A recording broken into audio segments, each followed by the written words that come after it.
Section 1. You will hear a woman making a hotel reservation over the phone. First, you have some time to look at questions 1 to 4.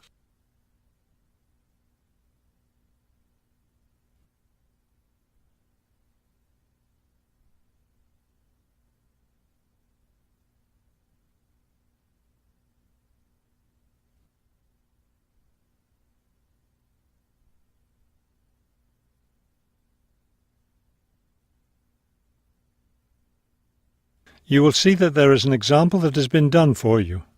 On this occasion only, the conversation relating to this will be played first.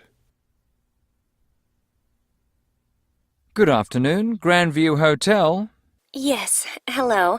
I'm planning to spend a few days in your city next week, and I'd like to, make a reservation. The man answers the phone. Grandview Hotel? So the word Grandview has been written at the top of the form. Now we shall begin. You should answer the questions as you listen, because you will not hear the recording a second time. Listen carefully and answer questions 1 to 4. Good afternoon, Grandview Hotel. Yes, hello. I'm planning to spend a few days in your city next week, and I'd like to, make a reservation. Of course. When did you want to stay here?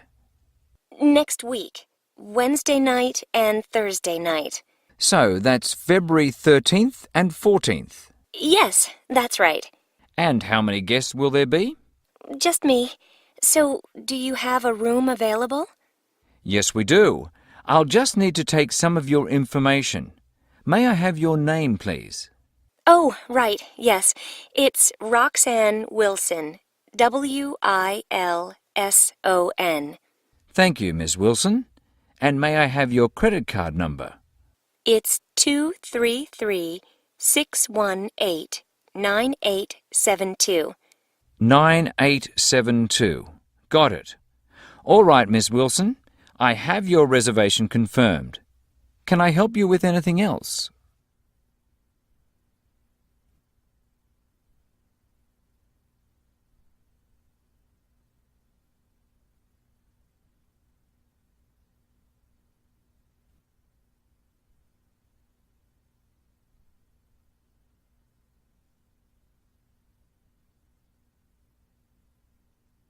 Now listen and answer questions 5 to 10. Well, yes, I was wondering, since I'll have a couple of free hours Friday morning before I leave, is there anything interesting to see close to the hotel? Do you like museums? The art museum's very close by. I love museums, but not art. Can't stand it. I've heard your city has a very interesting science museum, though. Yes, but unfortunately it's closed in the winter. Are you interested in shopping? Sure, I love shopping. Are there any good stores nearby? Yes, we have a large shopping mall just 2 bus stops away. You take the bus to Monument Square, and it's just half a block from there. Just look for the post office, and you'll see the mall entrance next to it. Fabulous. What about lunch? I hear your city has good restaurants. Yes, there's a nice restaurant very near. It's just across the street from the park. Sounds good. I can have lunch, then walk in the park afterwards. I have one more question. What's the best way to get to the hotel from the airport? Subway is the fastest, of course. There are buses, but they're quite slow. I'll be arriving quite late, after 10 p.m. I thought I might have to take a taxi. The subway runs until midnight. Oh, good. Then I'll do that. Will there be someone at the hotel front desk that late? Oh, yes. The front desk stays open until 2. That is the end of section 1. You now have half a minute to check your answers.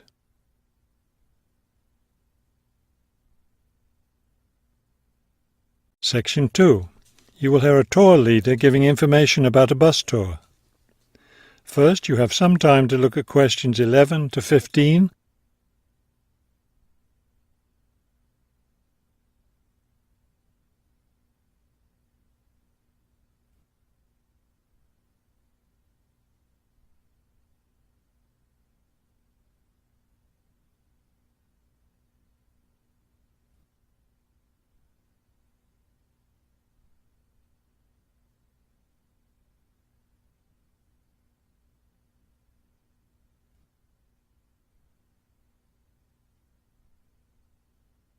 As you listen to the first part of the talk, answer questions 11 to 15. Thank you for choosing City Tours. The reason so many people choose our tours when visiting this city is because you can design your tour to suit your own interests. Your all-day pass entitles you to board our bus at any stop and stay as long as you like at each place. The all-day bus pass costs $18 for adults. Children between the ages of 5 and 12 pay half the adult fare, and children under 5 ride for free. Our buses run every hour on the half hour, starting at 8:30 a.m. Our most popular tour is the Centre City Tour, which goes to all the major attractions in the centre of the city. From the starting point here at the tour bus office, the bus goes to the first stop, Hill Park. As you may guess, this park is located at the top of a small hill. The next stop is the fishing docks. Following that, the bus goes on to the third stop, Bay Bridge, located at the foot of the bridge which crosses the bay.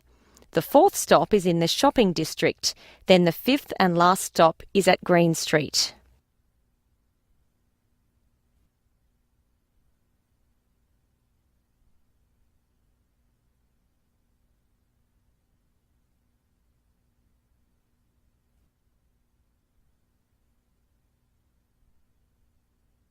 Now listen and answer questions 16 to 20. There are many interesting things to do and see on the Centre City Tour. At the first stop, you can enjoy a spectacular view of the bay, the city, and especially of the fishing docks, which are located at the foot of the hill.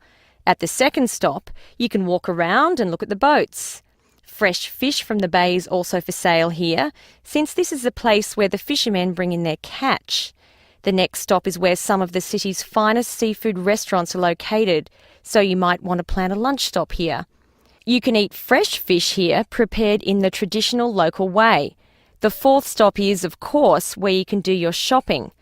Don't miss the opportunity to purchase some of our city's famous handmade baskets. You'll want to take several home as souvenirs of your visit to our city. Finally, at the last stop on the tour, you can visit one of the oldest buildings in our city, the theatre. This building was built over 400 years ago and is still used today as a place to see plays, musicals and other performances, as well as our annual film festival. That is the end of section 2. You now have half a minute to check your answers.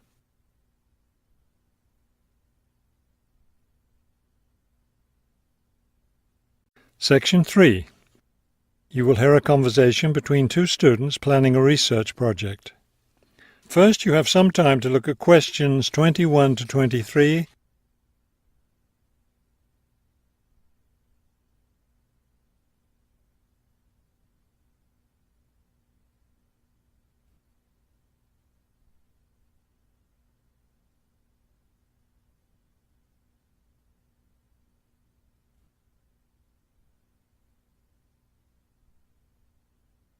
As you listen to the first part of the conversation, answer questions 21 to 23. We'd better start planning our research project because we don't have much time left before it's due. I know, only 3 more weeks. Is that all? I thought we had more time than that. Well, let's get to work then. Okay, so we agreed we're going to interview shoppers about their spending habits. Did we decide to conduct our interviews at the department store? We haven't decided anything definitely yet, but I think the shopping mall would be a better place. We'd get more of a variety of shoppers there. Yes, that's a good point. So let's do that. How many interviews did the professor say we had to complete? She said at least 30. That sounds like a lot, doesn't it? Yes, but if we divide it up between the two of us, that's just 15 each. That's not so bad.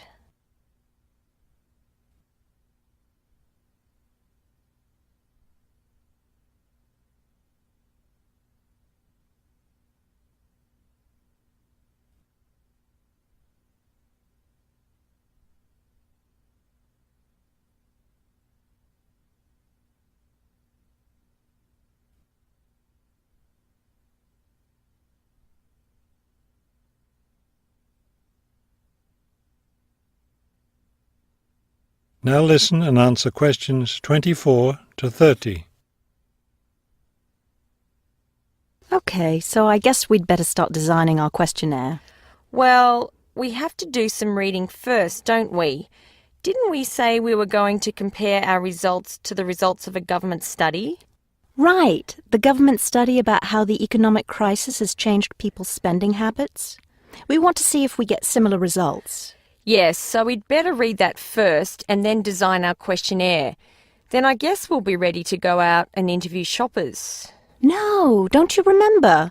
The professor said she had to approve our questionnaire first before we actually conducted the interviews. Oh, right. So we'll get her approval and then conduct the interviews.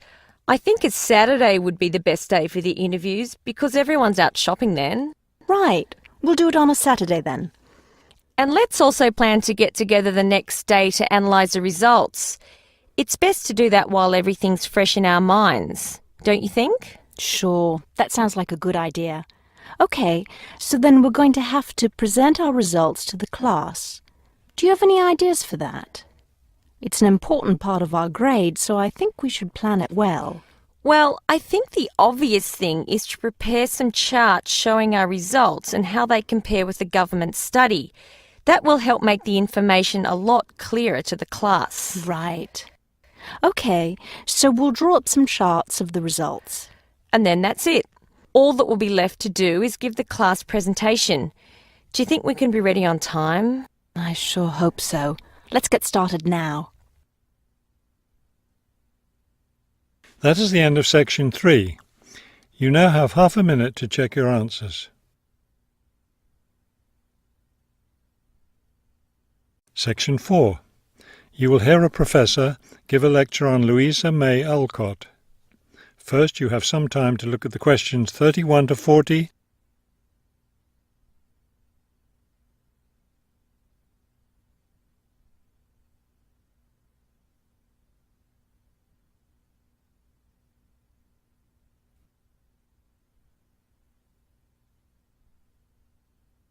Now listen carefully and complete the timeline in questions 31 to 40. Good afternoon. Today I'd like to continue our discussion of the lives of prominent American writers by talking about Louisa May Alcott, one of the best-known 19th century writers. Alcott is known for her moralistic girls' novels, but she was a much more serious individual than those novels might lead one to believe. She was born in 1832, the daughter of Bronson Alcott, who was one of the founders of the Transcendentalist movement. Bronson Alcott was a philosopher, but not a provider, and the family lived close to poverty. From an early age, Louisa was determined to find a way to improve her family's economic situation.